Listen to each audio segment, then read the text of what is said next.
Cooking মেহফিলের আর একটা নতুন রেসিপিতে স্বাগত জানিয়ে আজকে রেসিপিটি শুরু করছি। আজকে বানিয়ে দেখাবো মালাই কুলফি। সেজন্য আমি এখানে নিয়ে নিয়েছি 500 গ্রাম দুধ। এবার দুধটাকে ফুটিয়ে জাল নিতে হবে। মিডিয়াম ফ্লেমে আমি দুধকে জাল দিয়ে নিচ্ছি। আর দুধটাকে কিন্তু সমানে আপনাদেরকে নাড়তে হবে, কারণ দুধ তো জানেনই খুব তাড়াতাড়ি উল্টে যায়।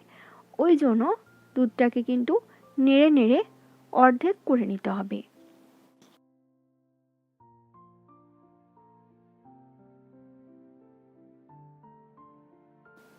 দেখুন দুধটা অনেকটাই কমে গেছে, 3/4 ভাগ হয়ে গেছে।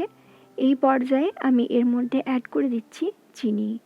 এখানে আমি 1/2 কাপ চিনি ইউজ করলাম। আপনারা আপনাদের পছন্দ মতো মিষ্টিটা দিয়ে নিতে পারেন। এবার চিনিটা দিয়ে খুব ভালো করে দুধটার সঙ্গে মিশিয়ে নিচ্ছি। আবারও কিন্তু এটাকে সমানে নেড়ে নেড়ে দুধটাকে অর্ধেক করে নিতে হবে। এবার আমি এর মধ্যে দিয়ে দিচ্ছি একটা এলাচকে ফাটিয়ে। এলাচের দানাগুলো আমি ইউজ করলাম।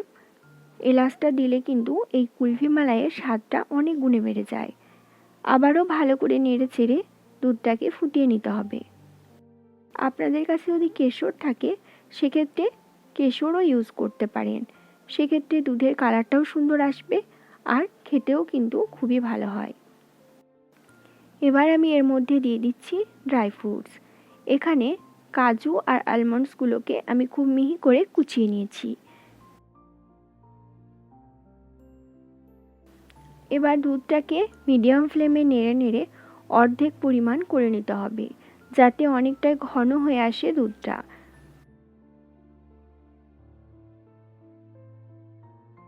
এই আইসক্রিমটা বানানো কিন্তু খুবই সহজ।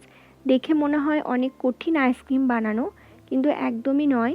খুব চটজলদি এই গরমে আপনারা এইরকমভাবে আইসক্রিম বাড়িতেই বানিয়ে নিতে পারেন।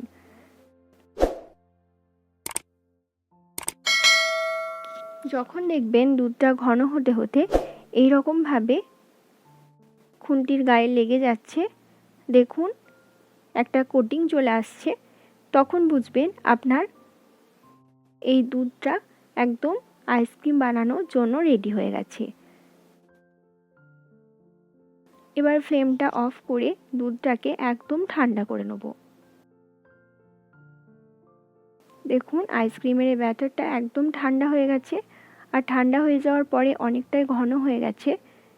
এবার আমি নিয়ে নিয়েছি কতগুলো কফি কাপ। আমার কাছে আইসক্রিমের মোল্ড ছিল না, সেজন্য আমি আজকে কফি কাপে আইসক্রিম বানানোটা দেখাচ্ছি।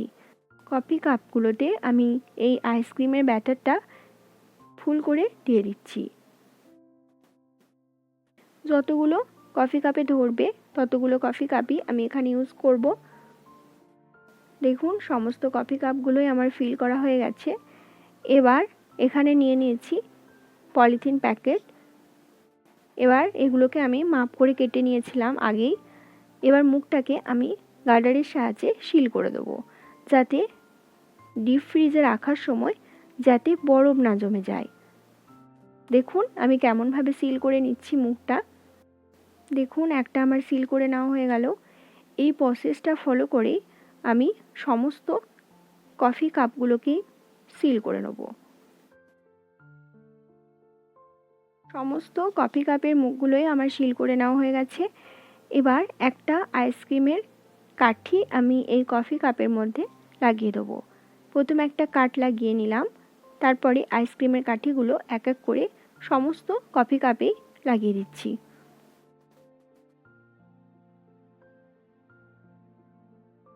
কাঠিগুলো লাগানোর পরে এগুলোকে আমি 7 থেকে 8 ঘন্টা ডিপ ফ্রিজে রেখে দেবো। ফিরে এলাম 7 থেকে 8 ঘন্টা পরে। আইসক্রিমগুলো একদম সেট হয়ে গেছে। কুলফি মালাই একদম রেডি। দেখুন কতটা সুন্দর আর কতটা স্মুথ আর ক্রিমি হয়েছে দেখতে।